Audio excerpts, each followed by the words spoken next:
আজকে আমরা বলতে চাই অন্তর্বর্তী সরকারে আমরা দেখেছিলাম এই বেশি দূরে না যাত্রাপালার সংসদ, সেখানে নিষিদ্ধ পল্লীর মানুষকে দিয়ে গান গাওয়াতে হতো। আর অন্তর্বর্তী সরকারে আমরা দেখছি সাংস্কৃতিক সরকার যোগ হয়েছে নতুন করে। আমরা এই সরকার চাই না যে সরকার মানুষকে নিরাপত্তা দিতে পারে না, যে সরকার আওয়ামী লীগের প্রেতাত্মাদের বিচার করতে পারে না, সেই সরকার আমরা চাই না। আমরা বলবো মানুষকে যদি নিরাপত্তা দিতে না পারেন, গত 17 বছরে যারা বাংলার মাটিতে অন্যায় অত্যাচার করছে তাদেরকে যদি বিচার করতে না পারেন, তাহলে এই সরকার থেকে আপনারা পদত্যাগ করুন, আপনারা সরে যান।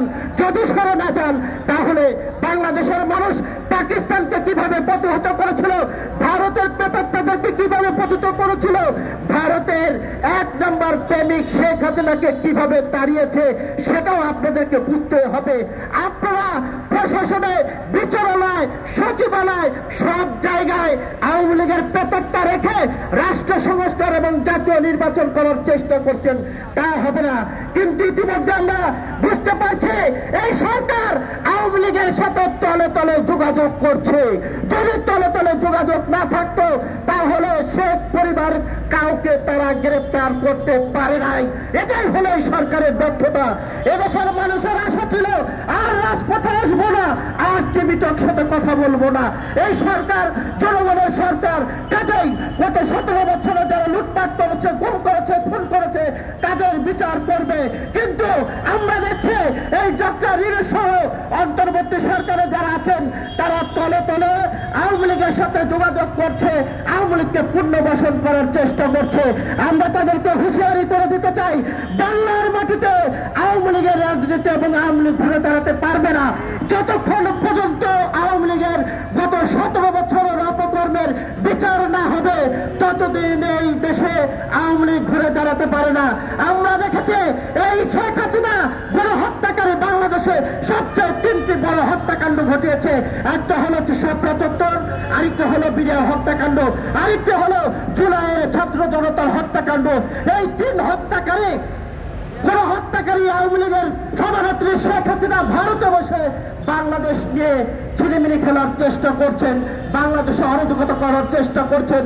এই শেখ হাসিনার ডাকে আওয়ামী লীগের একজন কুলাঙ্গারও সেদিন বা ঢাকা সহ কোথাও নামতে পারেনি। 2-1 যা এসেছিল বড় মানুষের বড় ধুলাই খেয়ে তারা পালিয়ে কোথায় গিয়েছেন আমরা জানি না। আমরা বলতে চাই এই আওয়ামী লীগের কুলাঙ্গারদের যেখানে আপনারা দেখবেন সেখানে প্রতিহত করবেন।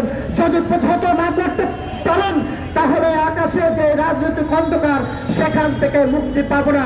আওয়ামী লীগ ভারত চেষ্টা করছে বা আওয়ামী লীগকে পুনর্বাসন করার জন্য, যার কারণে বিভিন্নভাবে তিনি ভিডিও অডিও কলে বাংলাদেশে অরাজকতা করার চেষ্টা করছে।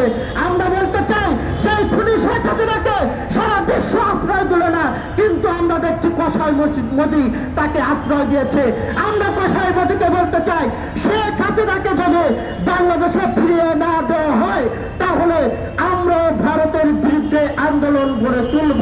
ভারতে যে কসাই সরকার আছে তার বিরুদ্ধে আন্দোলন গড়ে তুলব। সকলকে ধন্যবাদ জানিয়ে আর একটি কথা বলে আমার কথা শেষ করতে চাই।